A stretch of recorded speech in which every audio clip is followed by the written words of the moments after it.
ব্রিটেনের সাবেক Prince Andrew উইন্ডসরের ex girlfriend lady Victoria Harvey দাবি করেছেন কুখ্যাত যৌন অপরাধী জেফ্রি এপস্টেইন মারা যাননি এবং তিনি বেঁচে আছেন। কারাগারের থেকে ট্রিপ ভ্যানে করে তাকে স্থানান্তরিত করা হয়েছে বলে জানিয়েছেন। এ বিষয়ে জল্পনা ও ষড়যন্ত্র চলছে, বিশেষ করে এপস্টেইনের গোয়েন্দা সংস্থার সঙ্গে সম্ভাব্য সংযোগ নিয়ে। ব্রিটেনের সাবেক প্রিন্স অ্যান্ড্রু উইন্ডসরের ex girlfriend lady Victoria Harvey চাঞ্চল্যকর দাবি করেছেন কুখ্যাত যৌন অপরাধী জেফ্রি এপস্টেইন মারা যাননি, তিনি বেঁচে আছেন। শনিবার ব্রিটিশ সংবাদ মাধ্যম ডেইলি এক্সপ্রেস এই তথ্য প্রকাশ করেছে। লেডি ভিক্টোরিয়া বলেছেন, এপস্টেইনকে ট্রিপ ভ্যানে করে কারাগার থেকে স্থানান্তর করা হয়েছে এবং তিনি ভালোই আছেন। তিনি আরও জানিয়েছেন, তার বিশ্বাস হয় না এপস্টেইন আত্মহত্যা করেছেন, বরং তিনি ইসরায়েলে পালিয়েছেন।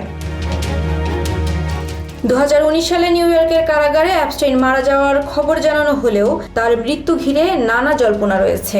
বিভিন্ন রিপোর্টে বলা হয় তার ঘাড়ে আঘাতের চিহ্ন ছিল।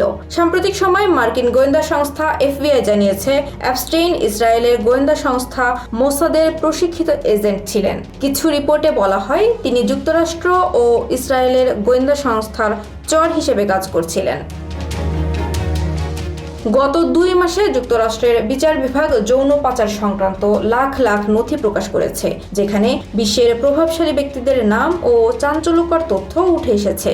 এ নিয়ে বিভিন্ন দেশে তোলপাড় চলছে এবং নানা সমালোচনা ও ষড়যন্ত্রের জল্পনা তৈরি হয়েছে।